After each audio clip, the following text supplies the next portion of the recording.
And before we get started on today's podcast, check out the links I have below. First up, Life Points. My friends, if you're like me, you like taking surveys. Well, now this site allows you to take surveys, earn points, and you can trade those points in for a variety of different gift cards and whatnot. So take a few moments, share your opinion, earn some points, earn some gift cards with Life Points. Click below, check them out. It helps supports the show. And then, my friends, as always, my go-to social media folks is, of course, the folks at Social Bee. They are the go-to social media management tool for you, so you can post across all of your profiles, including Facebook, Twitter, LinkedIn, Instagram, Pinterest, Google My Business, and TikTok. Have a variety of features, including recycling evergreen posts, setting up post schedules, tracking performance, analytics, checking link performance. You can sort your post into categories. They are the best. Check them out for free for 14 days. Check them out, Social Bee. The link is in the post below. Okay, shall we, folks? I think so. Let's get started with this week's podcast version of the Saturday Report with me, Colt Sebastian Taylor. Now broadcasting from his hidden bunker and fully stocked bar, it is the Saturday Report with Colt Sebastian Taylor. Thank you and welcome once again, my friends, to the Saturday Report with me, Colt Sebastian Taylor, adventurer, entrepreneur, and amateur musician, and welcome to AWSM Radio, an independent, digital-only radio station that plays today's best music, old school classics, along with a rotating cast of all-star DJs. AWSM Radio focuses on mainstream artists, independent artists, along with a variety of interesting talk and music shows throughout the day. All we do is entertain, inspire, and inform. And my friends, I want you to be part of the conversation. I want to engage with you, so please hit me up on the Twitter, on the Facebook, on the Instagram, on the Cameo at Colt S. Taylor. Occasionally I'm on Twitch at twitch.tv/Colt S. Taylor, although not as much recently. I really need to get back into that. And then, of course, if you are entirely too busy on the weekends, which happens from time to time, and you miss the show, catch the podcast version of the show at anchor.fm/Colt S. Taylor. And of course, follow ColtSebastianTaylor.com. All right, my friends, let's get started with this week's Saturday Report. First up this week, my friends, a bit of history, a milestone. Something has happened last year that has not happened since 1987. Probably ask yourself, what's that? What has not happened since 1987? Has California voted Republican? No. Has the GOP won a popular vote in the national election? Well, that actually has happened only once since 1988, actually. 2004. Look it up, folks. What else hasn't happened since 1987? I'll give you a clue. Music. That's right, my friends. This week, the Recording Industry Association of America, the RIAA, as you know, I'm a big follower of the RIAA, or as we say in the biz, the RIA, in their annual revenue report, vinyl records, that's right, vinyl records outsold CDs for the first time since 1987. That's right, my friends. Over 30 years ago, 97, so over 35 years ago, holy moly, over 35 years ago was the last time that happened. Vinyl records outsold CDs. That's right, my friends. Vinyl records sold 41 million units versus 33 million for CDs. Now, vinyl records, according to this report, have consistently increased for the last 16 years, according to this report, and now account for 71% of all physical music format revenue. That's right. Now, what does that mean? Well, physical format means something you can hold. It's different than like buying the digital copy of music on like iTunes or Spotify or wherever you get your music. I don't know. But that is almost 3/4 of all physical music is now in vinyl records. Physical formats have increased 4%, earning $1.7 billion between 2021 and 2022. Vinyl sales account for $1.2 billion, experiencing a 70% increase in sales compared to the previous year, whereas CD sales plummeted by 18% in 2022. With that said, however, revenue from recorded music, 84% still comes from streaming services. So like when you pay to listen to Spotify Plus or Amazon Music, the sort of like paying to listen to them either through commercials or getting the premium services, that's still 84% of all recorded music sales. Digital downloads are 3%, physical formats are 11%, and another 2% is a category that I don't really understand what that means, so we're just going to skip it altogether. Now, this is not the first time this has been reported. Apparently, the Entertainment Retailers Association, the ERA, recorded this last year, but I only looked at UK, United Kingdom sales, whereas this is a more larger analysis of sales.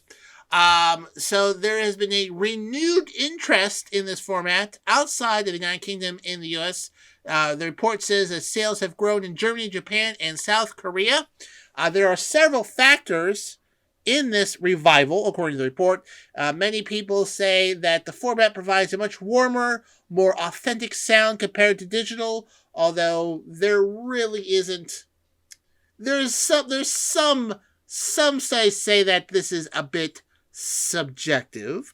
There's also a large nostalgia aspect of it, but younger generations are driving sales too. They are praising the format's tangibility, being able to hold it, and a lot of musicians are putting some effort into the artwork on the covers of these vinyl records and whatnot. So people are collecting them not only for the music, but also the artwork with it. Artists for the Gen Z and Millennial demographic make up a significant number of record sales in 2022. The number one seller, Taylor Swift. That's right, you Swifties. Highest selling artist last year with over 1.7 million vinyl records. Harry Styles at 719,000. The Beatles at just over 500,000, according to this report and whatnot. The RIA report, the RIA, found that music streaming services like Spotify and Apple, like I said, have 84% of all music revenue in 2022, grown 7% for the previous year to $13.3 billion. Digital downloads, however, continue to decline. The format plummeted by 20% to just under $500 million, having already fallen 12% in 2021. Despite the popularity of digital music, people like the streaming rather over ownership unless you can own a physical thing of it, like a vinyl record. So we could be seeing here, my friends, a divergence in the music industry, whereas obviously streaming, very popular in cars and phones and working out, but when relaxing at home, for the artists that people actually really want to listen to, a large vinyl record seems to be overtaking the CD and the digital download, which makes sense. Digital download, I mean, you just like find that song on Amazon or Google and have it play for you. You don't need to own it anymore. If people want to own the music, it seems, it looks like they're going with vinyl records. Will this happen to VCRs? Probably not. But hey, might be time to find a they're making record players. You could get a good record player now anywhere. VCRs, not so much. Ask my grandmother.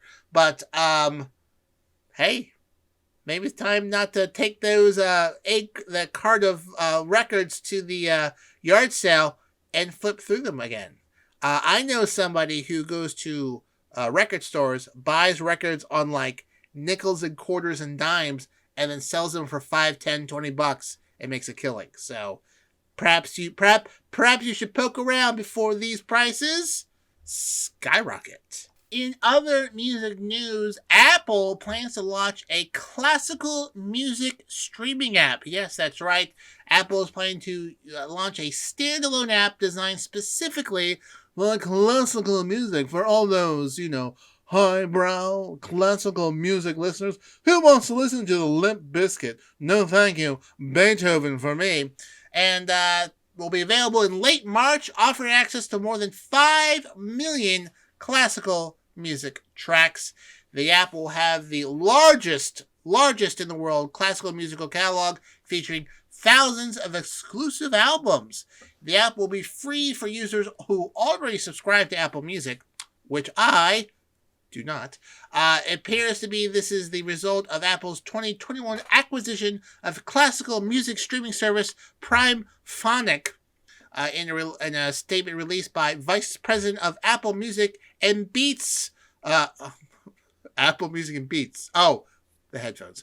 Oliver Shush said, "Together, we are bringing great new classical music features to Apple Music, and in the near future, we'll deliver a dedicated classical experience that will truly be the best in the world."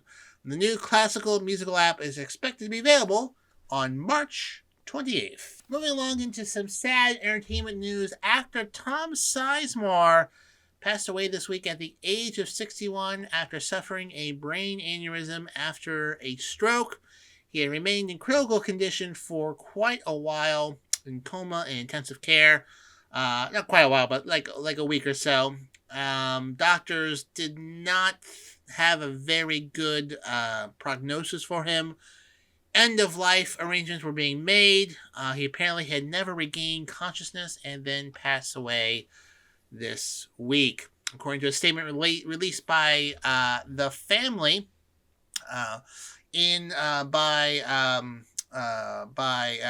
Representative Charles Largo, said his brother Paul and twin boys Jaden and Jagger, who were 17, were aside.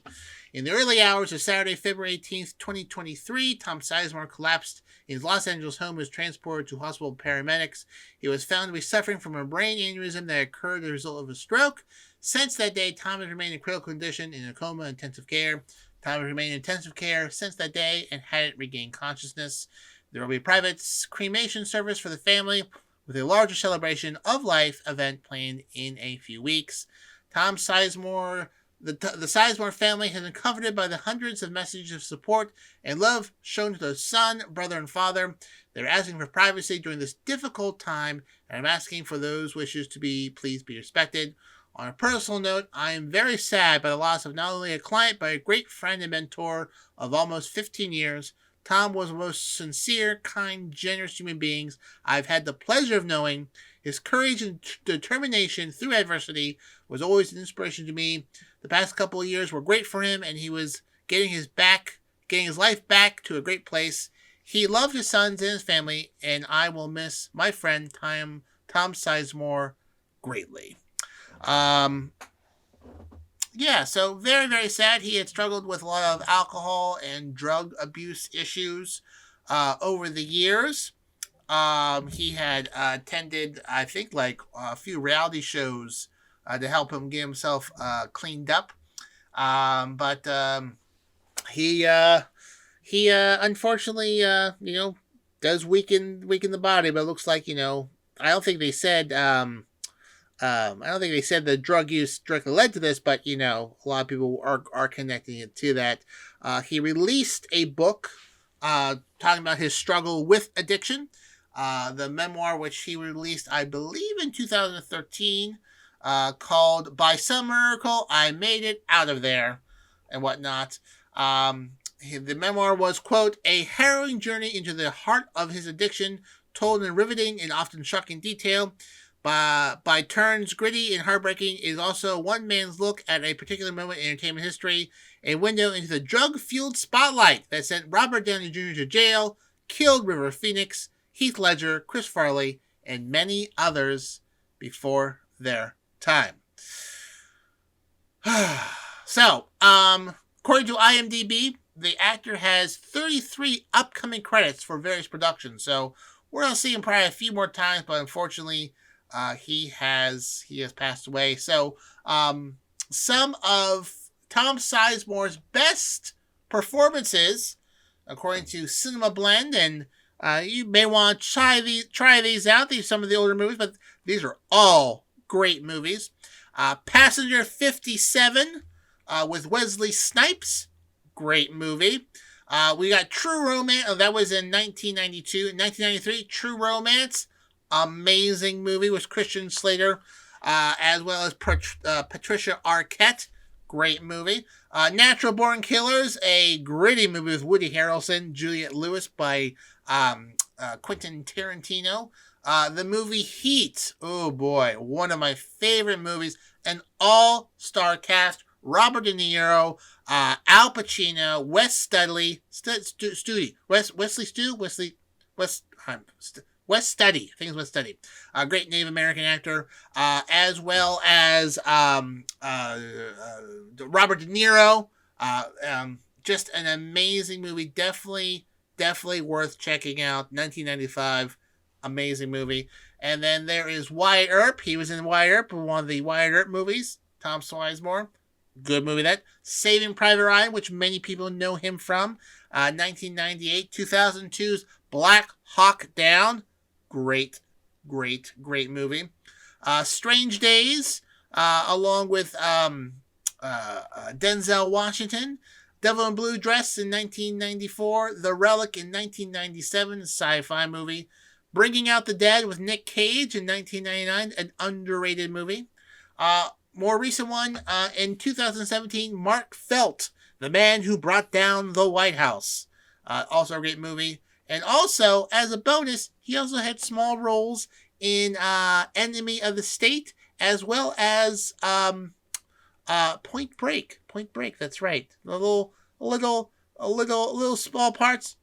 Really good stuff. So anyways, Tom Sizemore, great actor, struggled with addiction, passed away last week at the age of 61 after suffering a brain aneurysm after a stroke. Check out one of his movies, Hulu, Amazon, you can probably see him anywhere, but great actor. Speaking of greatness, my friends, we have a great DJ here on AWSM Radio. It's my pal DC. And he's got 3 shows here on AWSM Radio. Friday nights at 9 p.m. It's DC live in effect. You do not want to miss out while he smashes it on the ones and twos, kicking the beats from South Florida every week. And then on Saturdays, it's DC House Party Saturdays, where DC brings his freestyling DJ to the max. House Party Saturdays gives you all the Miami vibe without actually having to step foot in Florida, which, if you were me, that's not too bad.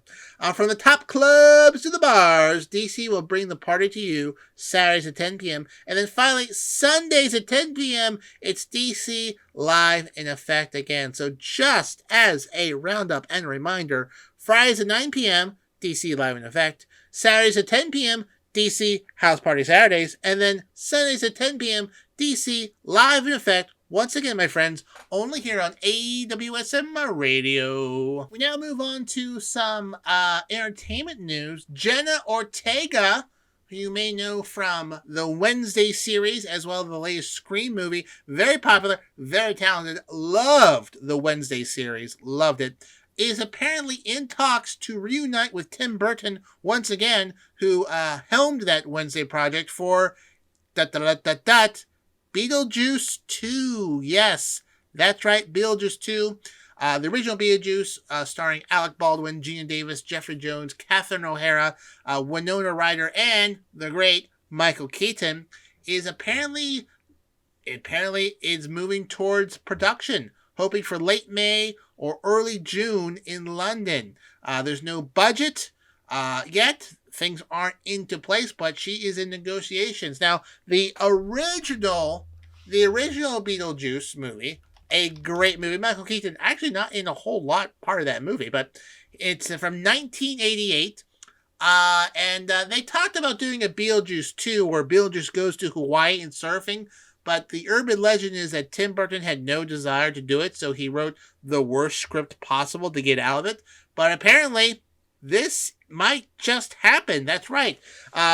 Jenna Ortega is in talks to play the daughter of Lydia, who was played by Winona Ryder in the original, and Winona Ryder and Michael Keaton are expected to be back to reprise the roles with Tim Burton directing. Now, will Alec Baldwin be back? Probably not, since he's facing manslaughter charges. Catherine O'Hara from Schitt's Creek fame, no word whether she would be back. Gene Davis, no idea would he be back. Jeffrey Jones, who played Lydia's father in that movie, also from Ferris Bueller fame, and I think Howard the Duck, unlikely to be back since he is, let's say, problematic because he was arrested for the possession of child pornography in 2002. Boo. So he is officially listed as a sex offender, so he is unlikely to be back.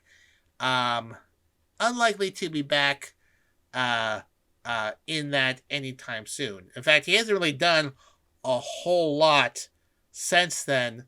A few movies. He was on Deadwood for a bit. That happened after 2002.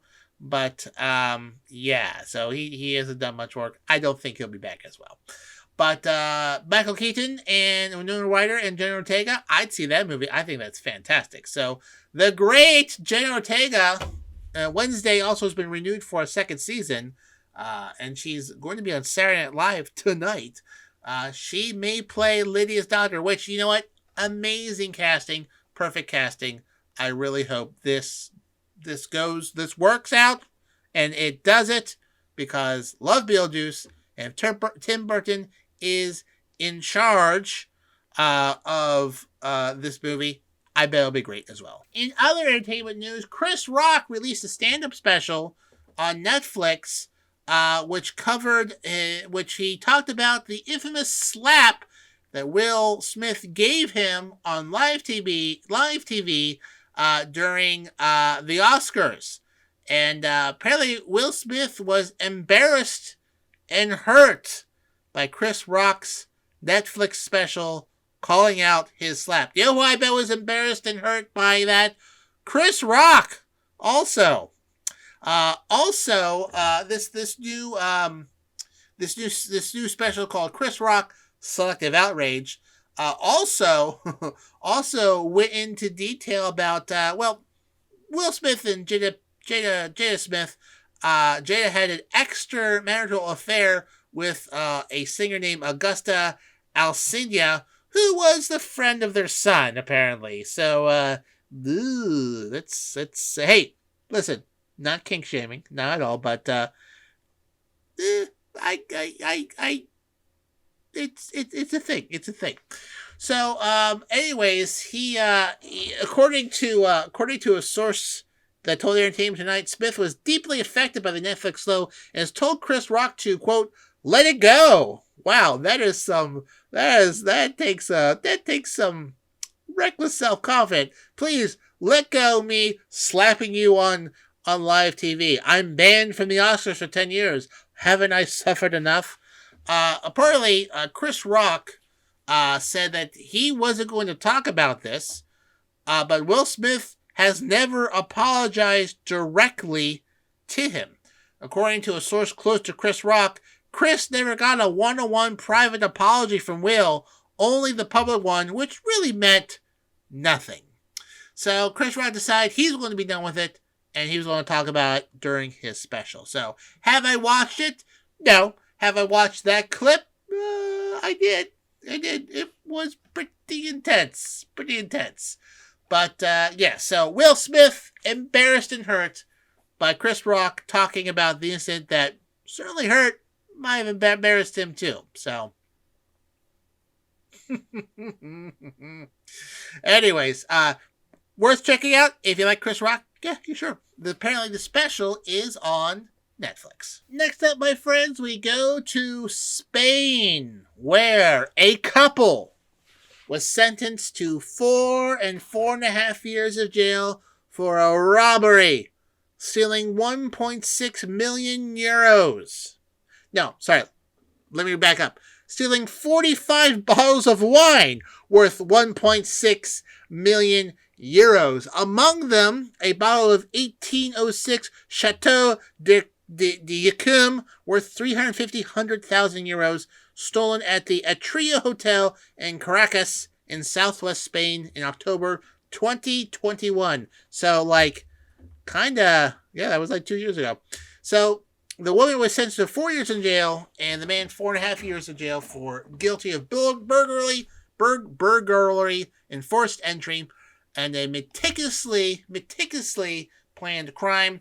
The court also ordered the pair, who were arrested in Croatia in 2022, to pay the hotel nearly 750,000 euros in compensation. According to the court case, the woman checked in using a fake Swiss passport and is apparently a former Mexican beauty queen. Apparently, they were dining in the Michelin's 3-star restaurant of the hotel, given a tour of the renowned wine cellar there before they retired to the room. Then at 2 a.m., the woman called the reception, who only had one person working at the time to make her a salad. First, she said she hadn't, and she couldn't do it because she was the only one working, and they had eaten a 14-course meal, but ended up making the salad. While she was making the salad, the man went into the reception area, stole a key card that thought would give them access to the wine cellar, but stole the wrong key. Then a few hours later, she called again to have a dessert made, and then he went in and stole the right key and took 45 bottles of wine from it, and carried them out in 2 large bags before the receptionist returned to her post. The man, who's Romanian and Dutch, carried the bottles in a rucksack in 2 large bags before.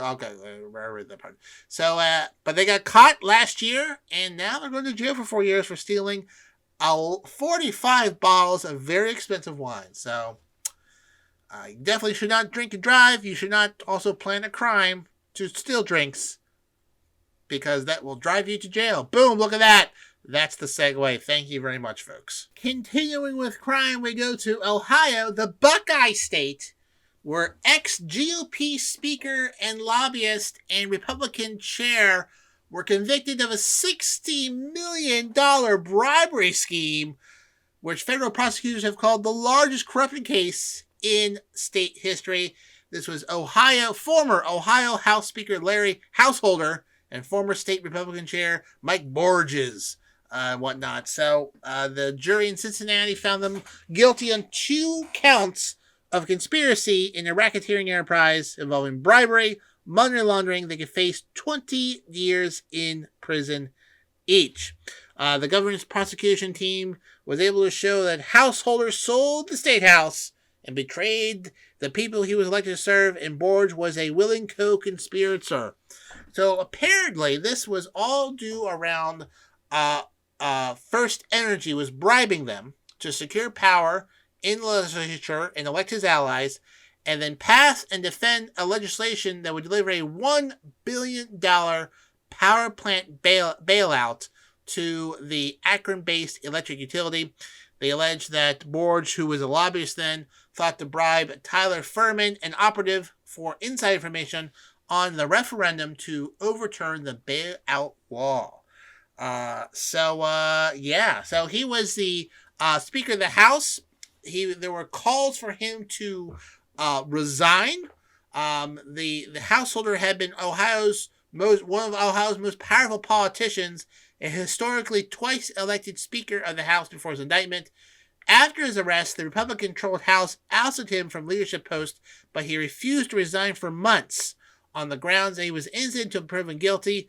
But then, in a bipartisan vote, the representatives ousted him from the chamber, the first expulsion from the House of Representatives in Ohio in over 150 years. So, do the math. Pretty crazy. Yeah. So, according to this article, in a move that had maybe been pivotal to the trial's outcome, Householder took the stand in his own defense Appearing confident and relaxed, he spent the day contradicting FBI testimony, defending his support for the bailout bill, known as House Bill 6, and denying that he attended swanky Washington dinners where prosecutors alleged he and First Energy executives hatched the scheme in 2017, but then he was eviscerated in his claims in cross-examination the very next day. According to Rachel Bell, CEO of the government watch group Ohio Citizen Action, she said she hopes that the trial and guilty verdict turns the tide in Ohio politics. Quote, "We don't believe that utilities funneling millions of dollars through shell corporations to drive state policy is how the state government should work, nor do Ohio voters. After so many years of utility-controlled energy policy that favored fossil fuels, Ohio must now move on towards more equitable, forward-looking solutions that will protect our air and water, the health of Ohioans, and provide clean energy jobs to keep Ohio competitive in the 21st century economy." So, yeah, go figure. Go figure. I heard about this. I live in Pennsylvania. Ohio's next door, but yep. Speaker of the House, former head of the Republican Party, $60 million bribery scheme for a fossil fuel utility. Go figure. Boy, it's almost like lazy writing on a crime drama. Nope, my friends. True story. And you know what else is a true story, my friends? This is the place to be on your commute home Monday, Tuesday, Wednesday, Thursday, Friday from 5 p.m. to 7 p.m. It's the Rock Sessions. It's our drive time show. And my pal Rocks, the lovely, the beautiful, the talented, the amazing Rocks will make sure your evening commute home is fun, featuring the hottest music on the charts and some other surprises in between. My friend Rocks will make it rock style, like I said, Monday through Friday, 5 p.m. to 7 p.m., only here, my friends, on AWSM Radio. We now go to China, where Chinese President Xi Jinping has been elected to a unprecedented third term of president of his country this last week. Expected to stay on. Being president is largely ceremonial, but he's also in charge of the party and the military, which are kind of the real power brokers behind it. And so originally there had been a sort of established precedent and even term limits for Chinese presidents to do 2 terms.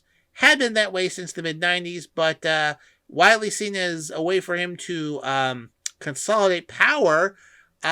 He has continued onward.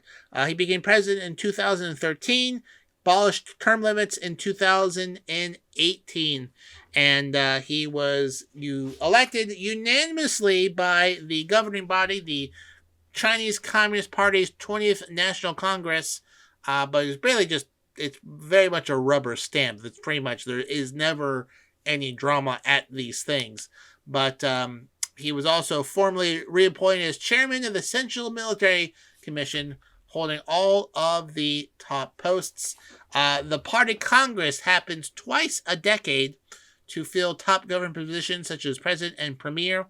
The premier has been filled by one of his close associates, so he's going to be president for the next 5 years. So looks like there is going to be more increase in direct control of the government from the party central, which over the last few decades has become a little more loose, but there are a variety of challenges facing China, including a slowing economy, a actually shrinking population. For the first time in over half a century, the population of China actually went down a bit, and there's just a lot of challenges, and he's hoping to sort of lock things in and be, I don't know, the strong man of China, but definitely a more centrally run government than in the past. We shall see. Also, China has various neighborly tensions, mostly in the South China Sea and Taiwan, with various claims and whatnot. So we shall see what happens there. But President Xi, I don't know what he goes by. I don't follow China politics. Xi, okay, Xi. Once again, President, the chairman of the Central Military Commission, guy in charge in China for a third unprecedented term in China. moving along, former President Trump has released a new book. Yes, that's right. He released a previous coffee table book featuring photos during his time as president, which were mostly taken by White House photographers, which are, I guess, technically public property, but decided to take them, not compensate them, and make a book out of them to make money on his own.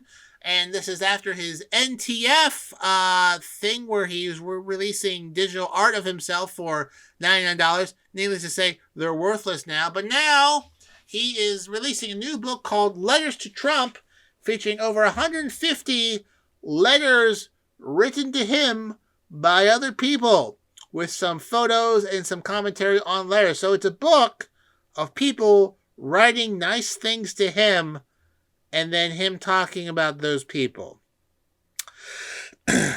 Yeah.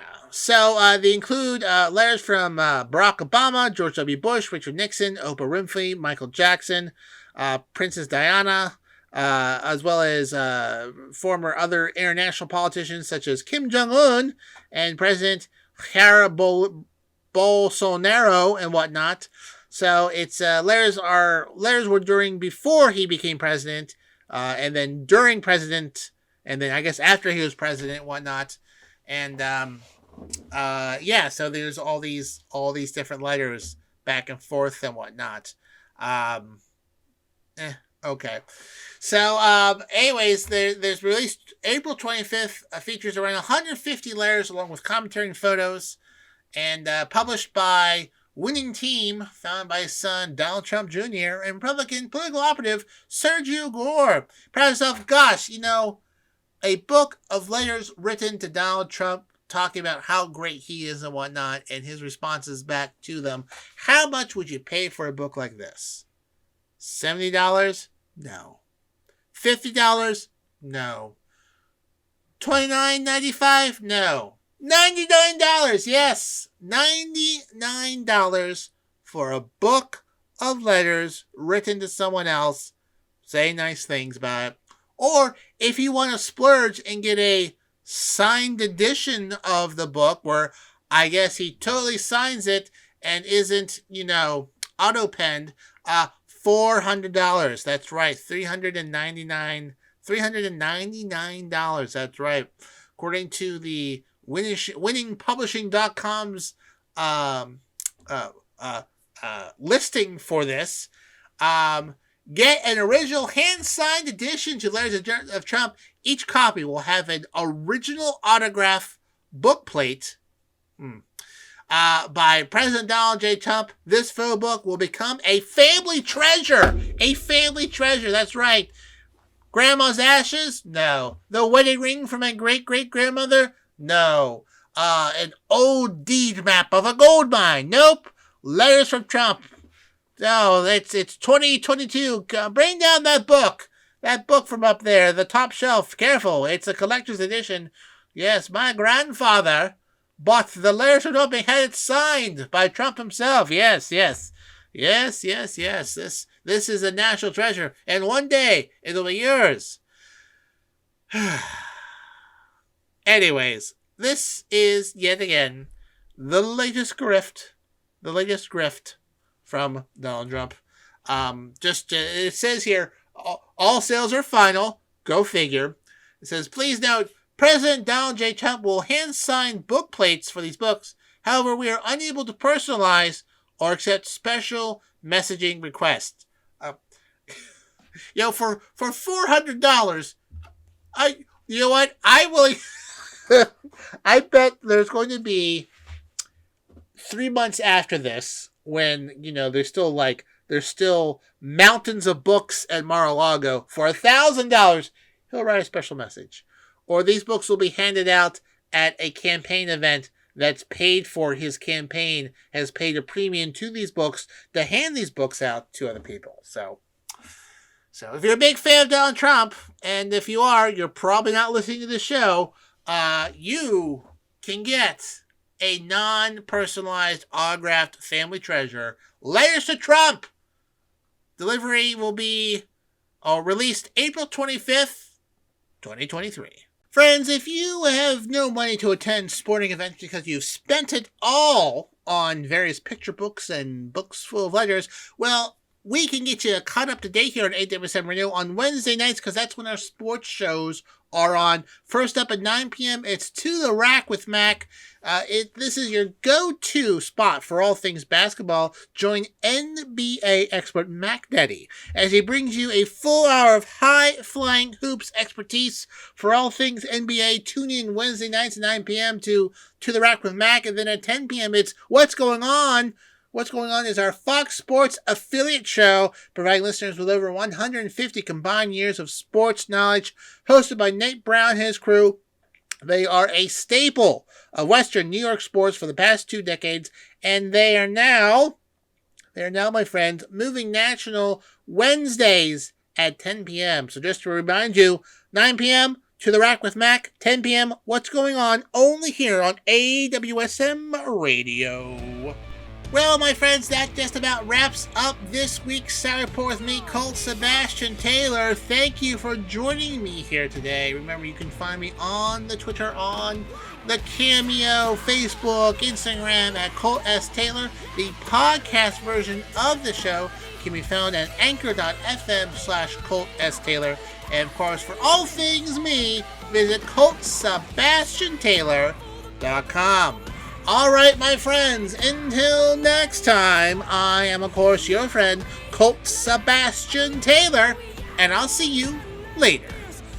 And once again, thank you for listening to the podcast version of the Saturday Report with me, Colt Sebastian Taylor, here on whatever device you're listening to it on. As a reminder, check out the links below. Life points, take some surveys, earn some points, get some gift cards. And, of course, for all your social media management needs, check out my friends at Social Beam. The links are below. Click on them. It helps, supports the show, and brings me back to you every week. All right, until next time, this is Colt Sebastian Taylor signing off for the podcast version, yes, podcast, of the Saturday Report with me, Colt Sebastian Taylor.